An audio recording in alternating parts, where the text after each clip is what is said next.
નમસ્કાર દોસ્તો, આપણું જીવન એક ખાલી કેનવાસ જેવું છે, એક કોરા કાગળ જેવું છે. એની પર કયો રંગ ભરવો, એની અંદર કયું ચિત્ર બનાવવું, એ આપણા હાથની વાત છે.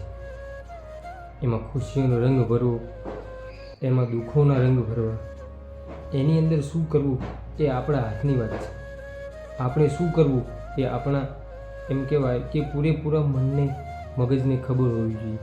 કોઈ બીજાના કહેવા પ્રમાણે આપણે જો વર્તન કરીશું, આપણે જો આપણા જિંદગીના આ કેનવાસ પર આપણે બીજાના કહેવાથી જો રંગ ભરીશું તો એ રંગનો નિખાર ક્યારેય નહીં આવે.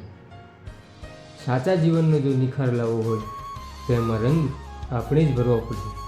એમાં ખુશીઓના લીલા રંગ ભરવા, પ્રેમના એકદમ લાલ રંગ ભરવા, કે એમ કહેવાય કે સફળતાના એકદમ ચમકતા રંગ ભરવા, કેવા રંગો ભરવા એ આપણા હાથની વાત છે. આપણે ડિસાઈડ કરવું છે કે આપણે આપણા જીવનની અંદર શું કરવું. જ્યારે આપણું જીવન કોઈ બીજો વ્યક્તિ નક્કી કરે છે, કોઈ અન્ય વ્યક્તિઓ નક્કી કરે છે કે એમાં કેવા રંગો પૂરવા, ત્યારે એમાં માત્ર ને માત્ર દુઃખ જ મળે છે, એમાં અસંતોષ મળે છે. આપણા જીવનની અંદર ખુશીનો રંગ ભરવા માટે આપણે પોતાને મહેનત કરવી જ પડશે. આપણે આપણું પોતાનું બેસ્ટ આપવું પડશે. અન્યના કહેવાથી આપણે જો કંઈ પણ કરીશું તો એમાં ક્યારેય નિખાર નહીં આવે. અન્ય લોકો એવું કહેશે કે આ કરવું જોઈએ, જ્યારે બીજા વ્યક્તિ એવું કહેશે કે આ ન કરવું જોઈએ. અંતે આપણને દુઃખ જ મળશે, નિષ્ફળતા જ મળશે.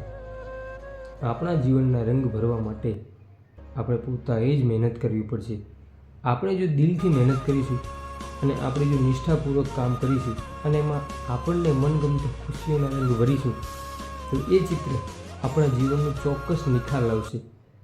માટે આપણે આપણા પોતાના જીવનને નિખાર લાવવા માટે પોતાના મનગમતા રંગો ભરવા પડશે. આપણે જોયેલા સપના પૂરા કરવા માટે એમાં મહેનતરૂપી રંગ આપણે જ પૂરવો પડશે.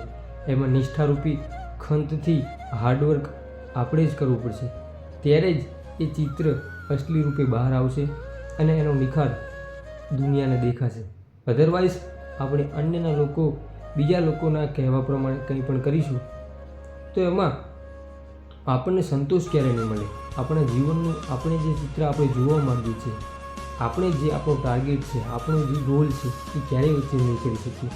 એને પ્રાપ્ત કરવા માટે આપણે મનની અંદર જે ધાર્યું છે, આપણે જે નક્કી કર્યું છે એવા જ રંગો ભરવા, એમાં જ મહેનત કરવી.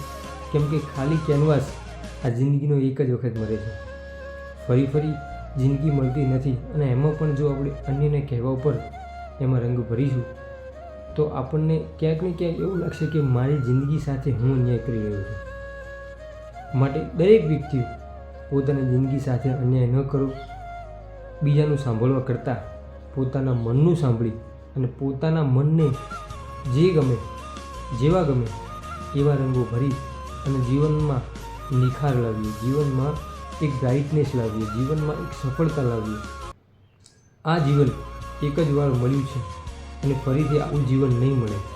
માટે દરેક મિત્રોને, દરેક મારા શ્રોતાગણોને મારે કરબદ્ધ એટલી જ પ્રાર્થના છે કે પોતાના જીવનનો નિર્ણય પોતે જાતે લઈએ. પોતે એમાં કેવા રંગો ભરવા એ પોતે આપણે નક્કી કરીએ અને એની પાછળ દિલથી અને ખંતથી મહેનત કરીએ. એમાં સફળતા ચોક્કસ મળશે. બીજા લોકોનું સાંભળવા કરતાં પોતાના મનનું સાંભળવું વધારે બેટર છે.